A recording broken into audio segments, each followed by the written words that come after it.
Demon Slayer Kimetsu no ইয়াইবা একটি জাপানি anime ও manga series, যার নির্মাতা কোয়াহারু গোটেজে। এটি বিশ্বের অন্যতম জনপ্রিয় এবং সর্বাধিক আয়কারী অ্যানিমে ফ্র্যাঞ্চাইজগুলোর একটি। ডেমন স্লেয়ার ইনফিনিটি ক্যাসেল মার্কিন যুক্তরাষ্ট্রে অ্যানিমে সিনেমার ইতিহাসে নতুন রেকর্ড করেছে।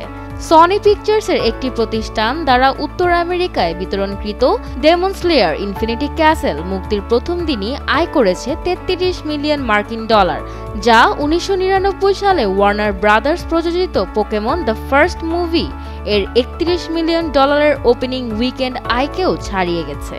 মুক্তির সপ্তাহান্তে সিনেমাটি আয় করেছে আনুমানিক $70 মিলিয়ন, যা এক সপ্তাহের মধ্যে সর্বোচ্চ আয় করা অ্যানিমে সিনেমা হিসেবে একটি নতুন ঘরোয়া বক্স অফিস রেকর্ড স্থাপন করেছে।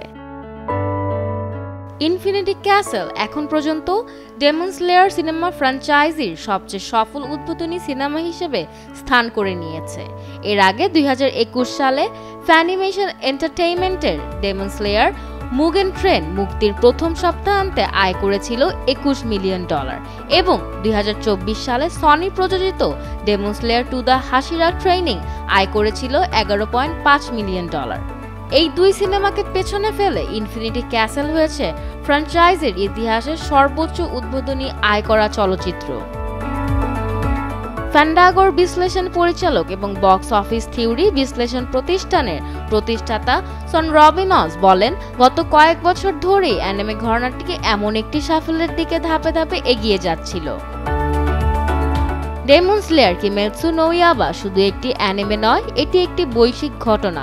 মনোমুগ্ধকর অ্যানিমেশন, আবেগঘন গল্প এবং স্মরণীয় চরিত্রের মাধ্যমে এটি আধুনিক অ্যানিমেকে নতুনভাবে সংজ্ঞায়িত করেছে। মূলত এটি পরিবার, প্রতিকূলতার জয় এবং ন্যায়ের পক্ষে লড়াইয়ের গল্প। তানজিরো ও তার বোন নেজুকোর মধ্যকার ভালোবাসা, মানবতাকে রক্ষার জন্য দানবদের বিরুদ্ধে লড়াই, সবই দর্শকদের হৃদয় ছুঁয়ে যায়। আর এখন ইনফিনিটি ক্যাসেল আর্কে পরিস্থিতি আরও উত্তেজনাপূর্ণ। বিশ্বজুড়ে ভক্তরা দেখছে ইতিহাস রচিত হচ্ছে একটি একটি তলোয়ারের কোপে। মিনতি নূর হাসান, উনসা, ডেইলি সান।